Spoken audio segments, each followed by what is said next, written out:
Greetings there people of YouTube, this is Essence of Thought here. I just want to discuss a rather controversial topic in the eyes of many people. I do of course refer to free will.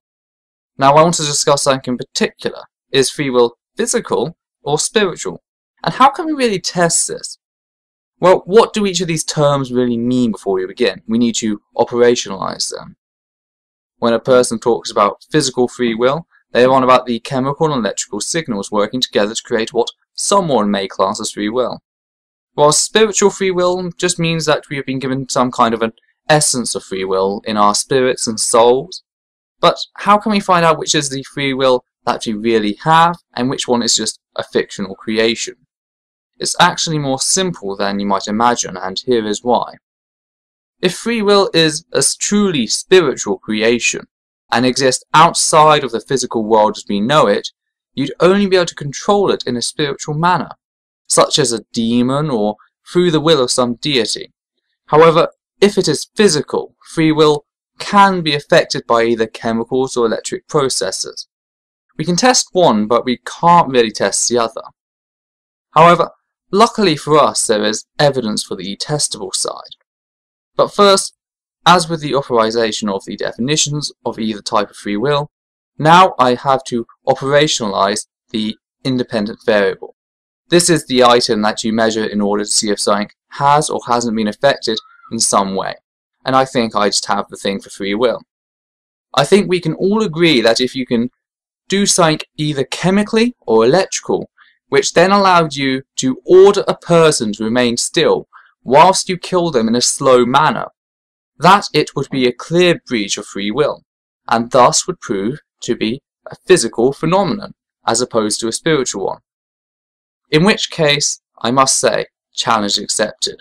I wish to draw to your attention a drug referred to as Scopolamine, aka Devil's Breath. There are several key notes of this drug.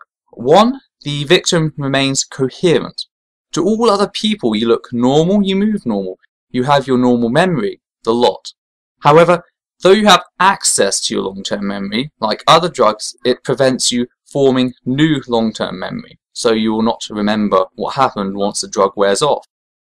The drug is also highly deadly and can kill with only small traces if not administered by someone who knows their stuff. But those are not the three effects of the drugs we're most interested in, of course. The main symptom, if you like, is the way it makes you so highly suggestible. There are cases where the drug has been used for date rape, as it makes a person willing, and not only that, fully coherent to have sex. There have also been cases of it being used to rob people. There's a case in a video down below, which will be linked, which tells a story about a man who was affected by this drug, then helps the robbers empty his own apartment.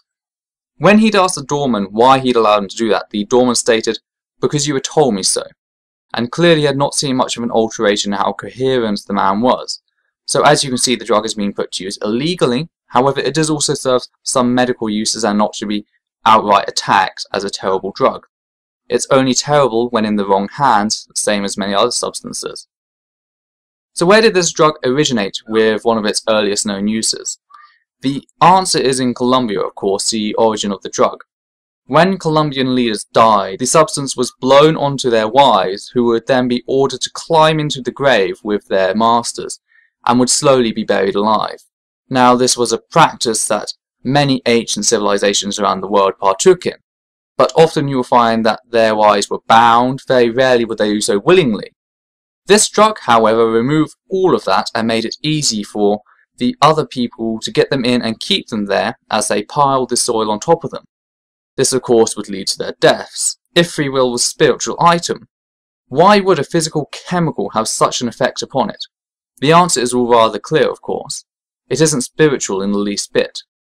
I will have to disclaimer that the drug is hard to find out information on. Medical sites only deal with the refined medical form and not that of the raw substance. However, I think the fear for sleeping under this plant in Colombia should speak for itself.